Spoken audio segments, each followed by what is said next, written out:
जो हमारा टॉपिक है वो है मेन वर्ब का। बट उससे पहले मैं बता देना चाहती हूँ कि सेंटेंस बनाना या इंग्लिश में बात करना कोई भी मुश्किल काम नहीं है।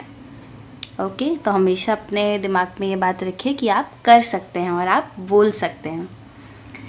तो चलिए पढ़ते हैं मेन वर्ब के बारे में। मेन वर्ब क्या होती हैं, बताइए, किसी को आइडिया है कि मेन वर्ब क्या होती हैं?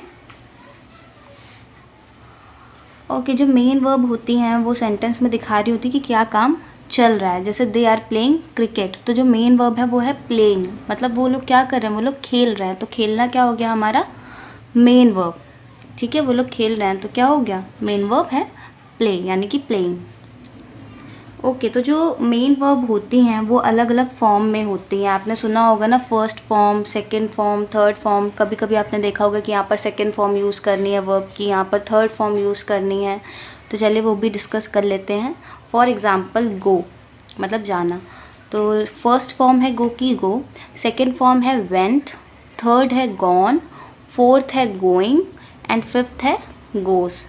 Like teach, TEACH, teach. तो टीच की सेकंड फॉर्म है टॉट, थर्ड फॉर्म भी रहती है उसकी टॉट, फोर्थ है टीचिंग, फिफ्थ है टीचर्स। ऐसी बहुत सारी वर्ब की फॉर्म्स होती हैं जिसके बारे में हम आगे डिस्कस करेंगे। अभी मैं आपको बस छोटी छोटी चीज़ें बता रही हूँ जिनसे आप फैमिलियर हो जाओ, ताकि आगे चलकर जब आपको पढ़ाया जाए तो आप बिल्कुल भी आपको परेशानी ना हो। और अगर कोई भी डेमो क्लास आपकी मिस हो गई है तो डोंट वरी, आप हमको मैसेज कर सकते हैं, हम आपको डेमो क्लास का लिंक शेयर कर देंगे। तो आई होप लर्नर्स आपको ये सारी चीज़ें समझ में आ रही होंगी कि सब्जेक्ट क्या होता है। तो बताइए जल्दी से, सब्जेक्ट क्या होता है? प्रीवियस क्लास में पढ़ा है, वेरी गुड। जो काम को करे वो क्या है हमारा subject. Helping verb is, am, are, was, were, do, does, will be, shall be, ये सब हमारी क्या है हेल्पिंग वर्ब्स हैं। मेन वर्ब जो कि अभी हमने पढ़ा। अब बात करते हैं ऑब्जेक्ट के बारे में। सब्जेक्ट, ऑब्जेक्ट, आपने ये हमेशा से चैप्टर्स पढ़े होंगे, ठीक है। तो ऑब्जेक्ट क्या होता है? Any guesses? ऑब्जेक्ट होता है जिन पर एक्शन हो, मतलब जो काम हो रहा हो वो जिस पर हो, ठीक है। Like they are playing cricket, तो सब्जेक्ट हमारा क्या है दे। कौन क्रिकेट खेल रहा है? मैंने बताया था ना सब्जेक्ट को कैसे पहचानेंगे, उसी में क्वेश्चन करिए। कौन क्रिकेट खेल रहा है? वे क्रिकेट खेले, यानी कि दे हमारा क्या हो गया सब्जेक्ट। और जो हमारे क्रिकेट वो क्या हो गया ऑब्जेक्ट, क्योंकि क्रिकेट खेल रहे हैं ना, तो जिस पर एक्शन हो वो है हमारा ऑब्जेक्ट।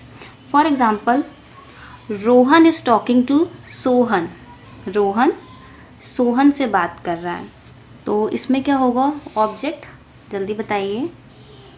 वेरी गुड, रोहन है हमारा सब्जेक्ट एंड सोहन है हमारा ऑब्जेक्ट, क्योंकि रोहन किससे बात कर रहा है सोहन से।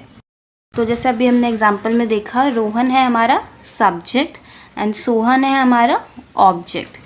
तो ही शी अगर ऑब्जेक्ट में है, सॉरी ही शी अगर सब्जेक्ट में है तो ऑब्जेक्ट में हो जाएगा हिम हर, दे का हो जाएगा दैम, आई का हो जाएगा मी, यू का यू ही रहता है जैसे मैंने प्रीवियस क्लास में बताया आपको, एंड वी का हो जाएगा अस। तो समझ में आ गया ना, सब्जेक्ट क्या होता है जो वो काम या जो वो क्रिया है वो कर रहे होते हैं, और ऑब्जेक्ट क्या है जिन पर एक्शन हो, ठीक है। पर अब बात करते हैं, अब कुछ ऐसे भी सेंटेंसेस होते हैं जिसमें आपकी मेन वर्ब में भी मिसिंग हो या आपकी हेल्पिंग वर्ब मिसिंग हो, तो वो भी हमारे सेंटेंसेस होते हैं, इनकी भी हम आगे चलकर बात करेंगे। Like she is a doctor, तो शी इज़ अ डॉक्टर में आप देख रहे हैं कोई भी हेल्पिंग वर्ब, सॉरी कोई भी मेन वर्ब नहीं है, ठीक है। वही मैं बता रही हूँ कि सेंटेंसेस में कभी कभी मेन वर्ब मिसिंग होती है, कभी कभी हेल्पिंग वर्ब मिसिंग होते हैं, ठीक है। आई नो यू, मैं तुमको जानता हूँ, तो इसमें देखिए कोई भी आपकी हेल्पिंग वर्ब नहीं है। I am talking to you, I am teaching him and her, तो ये हमारे कुछ सेंटेंसेस हैं। अब हम बात करते हैं कुछ और हेल्पिंग वर्ब्स के बारे में जो कि हैं हैज़, हैव एंड हैड। तो इस टॉपिक को शुरू करने से पहले अगर आपको कोई भी प्रॉब्लम हो प्रीवियस के किसी भी टॉपिक में तो आप प्लीज़ मुझसे पूछ सकते हैं, कोई प्रॉब्लम नहीं होगी। जब तक आपको समझ में ना आए तो पूछते रहिए, हमें बताने में कोई भी प्रॉब्लम नहीं है, बट ये आपका बेसिक है तो प्लीज़ इसको हमेशा क्लियर रखें, ओके। तो चलिए अब बात करते हैं हैज़, हैव एंड हैड की। आप सबके पास कुछ ना कुछ ज़रूर होगा। लाइक किसी के पास कार होगी, किसी के पास घर होगा, किसी के पास स्मार्टफ़ोन होगा, किसी के पास अच्छे दोस्त होंगे, किसी के पास ऐसी बहुत सारी चीज़ें होंगी, और भी बहुत सारी चीज़ें आप लोगों के पास हो सकती हैं। तो आज हम सीखेंगे कि अगर हमारे पास या किसी और के पास कुछ है तो उसे इंग्लिश में कैसे कहेंगे। तो यही है, आज हम सीखेंगे ये 3 न्यू हेल्पिंग वर्ब्स के बारे में, हैज़, हैव एंड हैड। आप में से बहुत सारे लोग इससे फेमिलियर भी होंगे।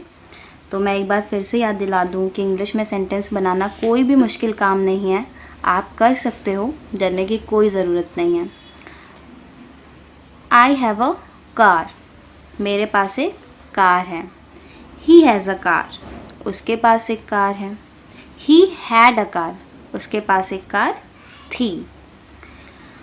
Rahul has a phone, Rahul के पास फ़ोन है। ही हैज़ अ फ़ोन, उसके पास फ़ोन है। She has a diamond ring, उसके पास एक हीरे की अंगूठी है। पायल हैज़ अ डायमंड रिंग, पायल के पास एक हीरे की अंगूठी है। India has a great culture, Bharat के पास महान संस्कृति है। इट हैज़ ग्रेट कल्चर, इसके पास महान संस्कृति है। You have a good friend, आपके पास एक अच्छा दोस्त है। वी हैव अ हाउस, हमारे पास एक घर है। तो ये कुछ एग्ज़ाम्पल हैं हैज़ आपके। ही हैड अ हाउस, उसके पास घर था। दे हैड अ फार्म, उनके पास खेत थे। तो जो भी मैंने एग्ज़ाम्पल्स आपको अभी बताए, अगर आप उन्हें ध्यान से सुनेंगे तो आपको पता चलेगा कि इन सभी में किसी चीज़ का किसी के पास होने के बारे में बताया गया है। किसी चीज़ का किसी के पास होने को हम बोलते हैं पोजेशन। ओके, तो बात ये समझ में आई कि हैव और हैज़, हैड का यूज़ किसी चीज़ का किसी के पास होने यानी कि पोजेशन के लिए किया जाता है। तो जो भी सेंटेंस हमने पढ़े उसमें एक बात और आप देखेंगे कि आई, यू, वी, दे, और जो भी प्लूरल सब्जेक्ट है उसके साथ हम हैव का यूज़ करते हैं। राहुल, ही, पायल, शी, इंडिया, इट, और जितने भी सिंगुलर सब्जेक्ट हैं हमारे उनके साथ हम हैज़ का यूज़ करते हैं। और हैड का यूज़ हम सिंगुलर प्लूरल दोनों सब्जेक्ट के साथ करते हैं। तो हैव और हैज़ का इसके पोजेशन के अतिरिक्त भी और भी मतलब दूसरी मीनिंग है, यूजेस हैं, वो हम आगे के लेसन में पढ़ेंगे। और कोर्स के इन शुरू दिनों के डेमो क्लासेस में हम अभी सिर्फ छोटे छोटे लेसन्स पढ़ेंगे ताकि हमारा बेसिक पॉइंट्स जो है वो क्लियर हो जाएं और आप भी थोड़ा थोड़ा इंग्लिश से फेमिलियर हो जाएं। फिर हम लोग धीरे धीरे इंग्लिश के बड़े लेसन की तरफ चलेंगे। चलिए एक बार देखते हैं कि अभी तक हमने क्या क्या पढ़ा। तो हमने जाना uses of this, that, those, these. हमने अभी तक जाना कि सब्जेक्ट क्या होते हैं, हेल्पिंग वर्ब क्या होती है, मेन वर्ब क्या होते हैं, ऑब्जेक्ट क्या होते हैं और इनके क्या यूजेस हैं। फिर हमने जाना सिंगुलर सब्जेक्ट क्या होता है, प्लूरल सब्जेक्ट क्या होता है, first person, second person, third person के बारे में हमने बात की और उनके यूजेस के बारे में।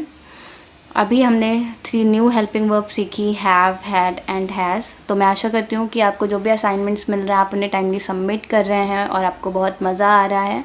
और अगर आपको कोई भी प्रॉब्लम होती है तो प्लीज़ बेहिचक हम लोगों से पूछिए। हम लोग यहाँ पर सिर्फ आपकी हेल्प करने के लिए ही हैं।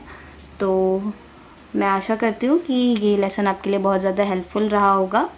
And always remember one thing, shyness will not make you a successful English speaker. अगर आप शर्माते रहेंगे तो ये आपको कभी भी एक कामयाब इंग्लिश स्पीकर नहीं बनने देगा।